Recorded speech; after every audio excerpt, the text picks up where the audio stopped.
गीता अध्याय 1 श्लोक 8। जो पिछले श्लोक थे उसमें दुर्योधन जो पांडवों की सेना थी उनके महान वीर योद्धाओं को बता रहा था।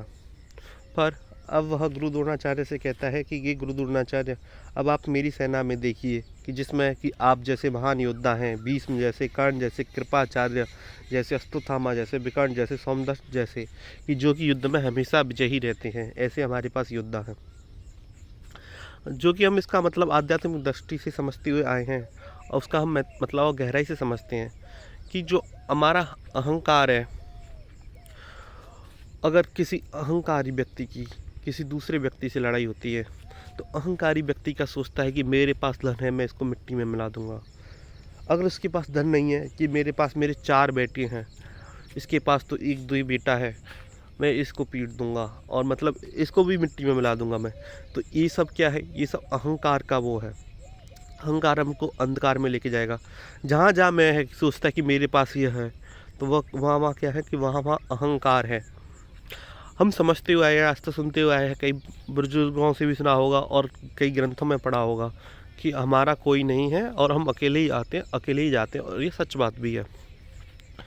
जैसे मैं आपको एक सिंपल उदाहरण से समझाता हूँ कि जैसे कोई व्यक्ति रोड पर जा रहा है, ठीक है, और उसके सामने एक व्यक्ति वाहन लेकर चल रहा है, एक पीछे से भी हम वाहन लेके जा रहे हैं। जैसे आगे वाला व्यक्ति हमको साइड दे देता है तो हम आगे निकल जाते हैं। ऐसे साइड देने से वो व्यक्ति हमारा नहीं हो जाता, खुद का नहीं हो जाता।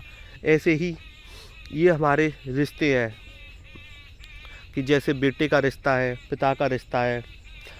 अगर बेटे का रिश्ता है हमसे तो हम उसका धर्म का पालन करेंगे। पिता का रिश्ता है जो मतलब धर्म के कारण जो इस रिश्ते को निभा रहे हैं हम। अगर पिता का रिश्ता है तो हम पिता की सेवा करेंगे। अगर बेटे का रिश्ता है तो बेटा हमारी सेवा करेगा, वो धर्म के कारण।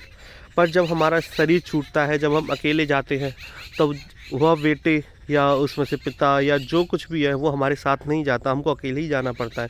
उसमें हमारे कर्मों में, पुण्यों में, या जहाँ हम जानने वाले हैं वहाँ पर कोई भी भागीदार नहीं बनता, सिर्फ हम अकेले ही जाते हैं। तो इस उदाहरण का मतलब ऐसे ही था कि जैसे जो हमको वाहन देने वाला अपनी गाड़ी को साइड कर लेता है और जिससे हम आगे निकल जाते हैं, इससे यह नहीं होता कि जिसने हमको साइड दिए वो हमारा खुद का हो गया। ऐसे ही ये रिश्ते हैं कि जो धर्म के कारण हमसे बंधे हुए हैं, इससे ये नहीं हो जाता कि ये सारे रिश्ते हमारे हो गए। पर जो मनुष्य है वो इन सबको अपना समझे हुए बैठा है कि यह मेरे पास मेरा धन है, मेरा पुत्र है, मेरी पत्नी है, कि मेरा बच्चा है, मेरे रिश्तेदार हैं। बल्कि कोई किसी का नहीं है, इंसान को अकेला जाना है। और यही दुर्योधन के माध्यम से जो अहंकार है, जो कि अपनी सेना पर अहंकार कर रहा है, ये गर्व कर रहा है कि मेरी सेना में इतने योद्धा हैं, कि मेरी सेना में ये है, वो क्या है? वो अहंकार का प्रतीक है और अहंकार हमें अंधकार में लेके जाएगा। इस श्लोक का मतलब यही है कि हमको यही सोचना चाहिए कि हमारा कुछ भी नहीं है और हमको भी जाना है यहाँ से।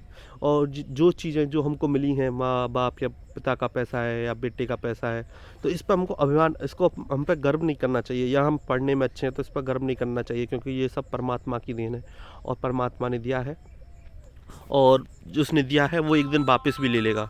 ठीक है, हमको ये सोचना चाहिए। धन्यवाद। हम इस श्लोक का यहीं से अंत करते हैं।